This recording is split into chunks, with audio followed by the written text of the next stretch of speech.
കണ്ട് നമ്മളെ മാറ്റി നിർത്തിയിരുന്നവരും നമ്മൾ മാറ്റി നിർത്തിയ വ്യക്തികളും നമ്മുടെ ജീവിതത്തിലേക്ക് ഒരു സുഹൃത്ത് എന്ന വണ്ണം വരികയും എന്നാൽ പിരിയാൻ പറ്റാത്ത രീതിയിൽ സൗഹൃദത്താൽ ഒന്നു ചേർന്ന് നിൽക്കുകയും ചെയ്യുന്ന ഒരു അനുഭവമാണ് കാണുന്നത്. കാരണം നമ്മുടെ തെറ്റിദ്ധാരണ മൂലം നമ്മളത് ചെയ്തു എന്ന് കരുതി തെറ്റിദ്ധാരണ മൂലം നമ്മളോട് ശത്രുക്കളായ വ്യക്തികളാണ് ഇവർ. കഴിഞ്ഞ വർഷങ്ങളിൽ ശത്രുക്കളായി മാറിയ വ്യക്തികളാണ്. ഇവർക്ക് ആ തെറ്റിദ്ധാരണ മാറുകയും നമ്മൾ നിരപരാധികളാണെന്ന് മനസ്സിലാകുകയും ചെയ്ത് നമ്മളോട് വളരെയധികം സ്നേഹത്തോടു കൂടി വരുവാനുള്ള സാധ്യത വളരെ കൂടുതലായി കാണുന്ന വർഷം തന്നെയാണ്.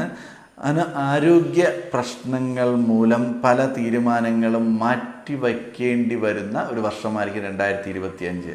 ഒരു യാത്രകൾ മാറ്റിവെക്കേണ്ടി വരും.